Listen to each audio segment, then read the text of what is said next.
The direction change travels through the school faster than any individual fish can physically move, and faster than their own nervous systems can process what they're seeing. High-speed camera studies have documented an information cascade traveling through schools at speeds exceeding 15 meters per second, far faster than any individual fish can swim. Studies using high-speed cameras have revealed that fish can respond to changes in their neighbors' movements in as little as 15 to 30 milliseconds. Faster than their visual system could possibly process such information. This means the direction change you're watching ripple through a school of fish is physically impossible to attribute to any fish seeing anything.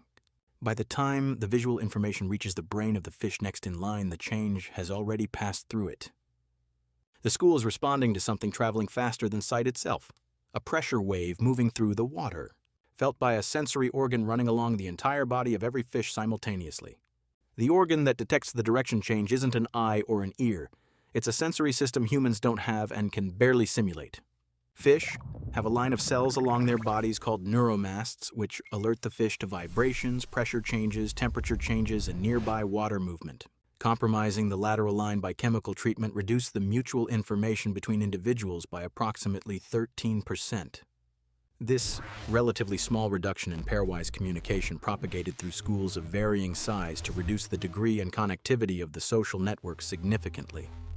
When a fish in the middle of a school turns, it displaces water. That displacement reaches the lateral line of every surrounding fish before any visual signal does. The direction change is felt, not seen. A 2024 study proposed that schooling prey fish confuse predators' hearing and lateral line as well as their electrosensory system. Because swimming together causes overlapping and complex acoustic signals and blurred electric images, giving the school survival advantages that go beyond simply confusing the eye. Sometimes the direction change is wrong and the whole school just followed a false alarm, and the fish know this and have evolved a specific mechanism to filter it out. Results published in the Proceedings of the National Academy of Sciences suggest that even in the absence of predators, escape events occur frequently in natural groups of foraging fish, but rarely spread to more than a few individuals. These networks are surprisingly robust to false alarms that occur when one individual flees in the absence of a true shared threat. In large, dense schools, where individuals are more likely to startle or dart for no reason, fish tune down their sensitivity to social cues, making them less likely to flee when a neighboring fish does, a decision-making mechanism that may be preserved in other animals, including humans. This means the dramatic direction change you just watched an entire school make may have been triggered by one fish that panicked for no reason, and the rest of the school, after copying the first few neighbors, collectively decided it wasn't worth continuing. The school runs a real-time misinformation filter on its own members. There is no leader initiating the direction change, and the fish that triggers it is consistently one of the least influential members of the school. Research on schooling fish under attack found that school members that are first to respond to a threat tend to do so throughout a sequence of stimulations. Startle order is modulated by positional preferences. The fish that consistently triggers the direction change isn't the largest or most dominant. It's simply the one positioned at the outer edge closest to whatever disrupted the water. A small proportion of individuals deeply influences the collective behavior of the whole group. While the decisions of the neighbors are mostly dictated by the behavior of nearby fish, the behavior of the perturbing fish is only weakly influenced by the behavior of its own neighbors. The trigger fish essentially acts alone, outside the normal social consensus mechanism. And the entire school follows it not because of its authority, but because its position gave it slightly earlier access to information everyone else was also about to receive. A school that suddenly changes direction may be creating a deliberate empty space around a predator, and that empty space is a weapon, not a retreat. Schools can transform into a vacuole pattern, where the school creates an empty space around a predator, effectively isolating the threat. This is rarely described correctly.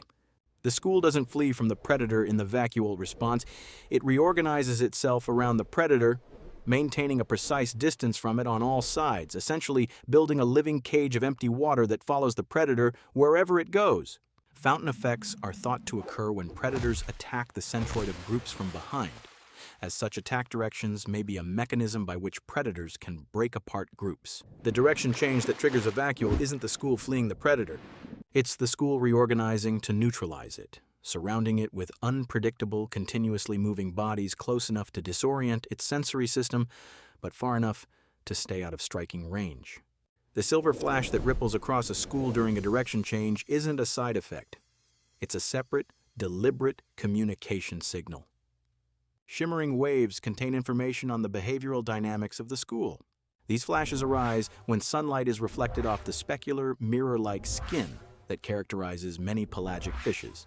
Analyses using agent-based simulations and deep learning techniques show that shimmering waves are a visual manifestation of the synchronized escape response.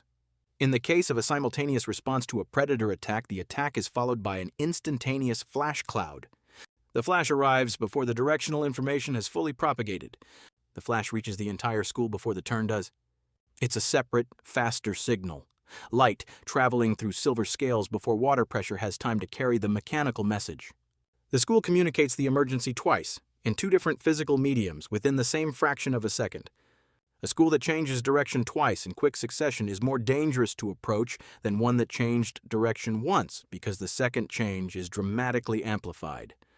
When the frequency of successive predator attacks was small, simulated schools regained their equilibrium state between attacks. When the frequency of attacks increased, the schools did not have time to return to the equilibrium schooling state between successive attacks. The first attack prompted a smaller effect on the fish school size than did the second and following attacks. This means a school that has already undergone one sudden direction change is primed. Its collective sensitivity is elevated, its threshold for triggering another change is lower, and the response to the next disturbance will be larger than the first. A diver or snorkeler who follows a school after its first change and then causes a second one will generate a reaction disproportionately larger than whatever triggered the first. Flat, bold illustration, white background. 3 consecutive direction changes shown as expanding waves inside the same school. Each wave grows larger than the previous one. The final response dominates the entire formation. The school switches between 2 completely different physical operating modes, and the switch between them is what the direction change actually looks like from the outside. Research has theorized that fish schools create and follow 2 distinct gears or speeds, a slow, steady speed useful for cruising and conserving energy, and another, more rapid speed useful for escaping predators in a flash.